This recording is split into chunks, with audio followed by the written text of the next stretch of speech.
Hey, how's it going, everybody? This is Christian, aka Alec. I'm actually here on a boat, so thank goodness for online classes. So for this week's assignment, I went with 3 dams. All 3 of these dams are located along the Savannah River. The first is the Richard B. Russell Dam. Scratch that. The first is the Clark Hill Dam. That is the largest and that is the lowest. The second is Richard B. Russell Dam. That is medium height, and that's also in the middle. And the final is the Hartwell Dam, and that's the furthest upstream and also the smallest. So quick thing to note, the Savannah River runs the border between Georgia and South Carolina. So all 3 of these dams are in both states.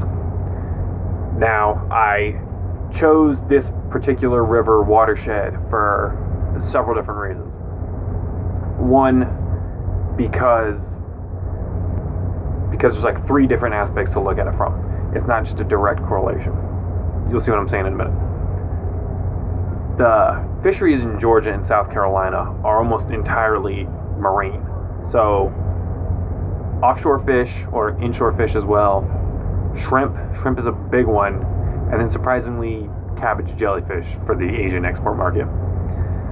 But looking at a paper by Beasley and Hightower, there is evidence that upstream dams affect downstream coastal marine output, especially when it comes to spawning species such as shad, which is one of the species of the Savannah River. Next, in the south, you have a huge angler culture, huge fishing culture. A lot of good old southern guys and even girls like to go out fishing on weekends, sometimes even fishing after work. There's a lot of game species that live in this watershed, probably even more so than true commercial fishing species.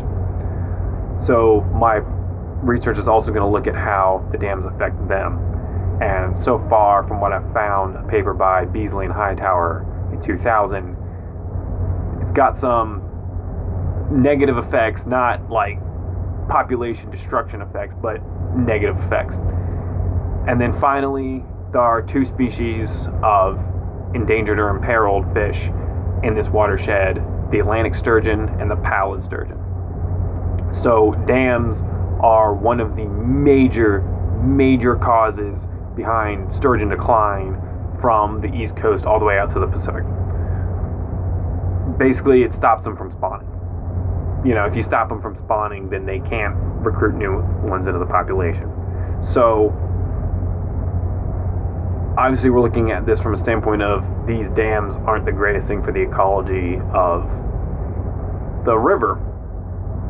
But, you know, there were multi-millions of dollars put into these dams.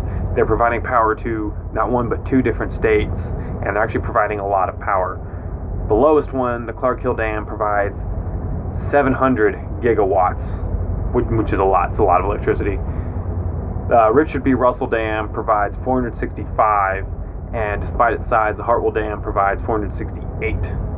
So to remove these dams, there would be a lot of considerations, and that's something else I'm going to look at is what are some other ways? Like, are there ways to build waterways around that the sturgeon can migrate up, that the shad can migrate back up, that the striped bass and the white catfish can use to get around these dams? So, sorry if I ran a little over. That's a quick, brief introduction into what I'm working on this week. Hope you all are having a great project, assignment, whatever, so far, and look forward to seeing your videos.